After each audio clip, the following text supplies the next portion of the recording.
Citizens of the gallery, imagine walking into court and being judged not by the evidence but by a label. Before a witness speaks, before documents are introduced, before the law is even applied. That danger has a name. It is called Sanism. It is not about ignoring mental illness. It is about making sure assumptions never replace evidence. Today we examine why the legal system must judge people as individuals, not stereotypes. I am Polamopicus, and this is Polamopicus Legal. Legal concepts explained for non-lawyers, by a non-lawyer for educational commentary, and is not legal advice. One of the fundamental promises of the American legal system is that people will be judged according to evidence, not rumor, not fear, not public opinion, not stereotypes. History teaches that this ideal has not always been perfectly achieved. One form of prejudice that receives relatively little public attention is called Sanism. Most people have never heard the term, yet legal scholars have written about it for decades because they believe it can influence everything from competency hearings to jury deliberations. What is Sanism? What it is not? Why does it matter inside the legal system? Sanism is generally defined as prejudice or irrational bias directed toward people because of actual or perceived mental illness.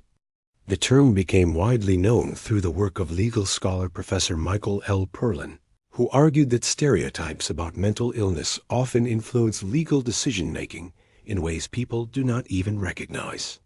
Unlike terms such as negligence or hearsay, Sanism is not a rule of evidence. It is not a statute. It is not a cause of action. It is a way of describing a particular kind of bias. The concern is simple.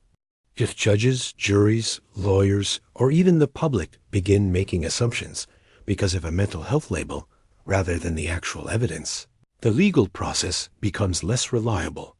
It is equally important to understand what Sanism does not mean. It does not mean mental illness is irrelevant. Mental illness may be highly relevant in many legal proceedings. For example, competency hearings, guardianship proceedings, criminal responsibility, civil commitment, the Baker Act, disability claims, and emergency mental health interventions. The law sometimes requires courts to evaluate mental health. The problem is not considering mental health. The problem is assuming conclusions without sufficient evidence. Evidence comes first. Labels come second. Imagine two witnesses testify to exactly the same facts. One has no known mental health history. The other has previously received treatment for depression. Should their testimony automatically be weighed differently? The legal answer is generally no.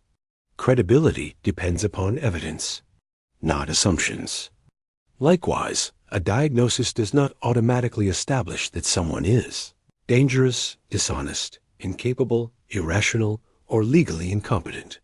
Courts are expected to evaluate the individual standing before them and not stereotypes attached to a diagnosis. Legal scholars have suggested that Sanism may influence many different areas of law. Examples include competency determinations, guardianship, civil commitment, criminal sentencing, witness credibility, child custody, employment disputes, disability litigation, and jury decision-making. Notice something important. The concern is rarely the written law itself. The concern is how human beings interpret and apply that law. Bias often enters through assumptions, not statutes. One of the biggest misconceptions is believing mental illness automatically makes someone legally incompetent. That is incorrect. Competency is a legal determination. Courts ask specific legal questions. Can the person understand the proceedings? Can they assist counsel? Can they make informed decisions? Those questions require evidence. They cannot be answered merely by pointing to a diagnosis. The legal standard is much narrower than many people assume. Many proceedings involving mental health have enormous consequences. People may lose liberty, decision-making authority, property rights, parental rights, or even the ability to make medical decisions. Because these interests are so significant, due process becomes essential. Notice, hearings, evidence, judicial review, representation. These safeguards exist because assumptions alone are never enough. The law requires proof. Some think mental illness automatically makes someone dangerous. No, most people living with mental illness are never violent. Dangerousness requires evidence. Some think a diagnosis automatically destroys credibility. No, witness credibility depends upon many factors. Diagnosis alone does not decide it.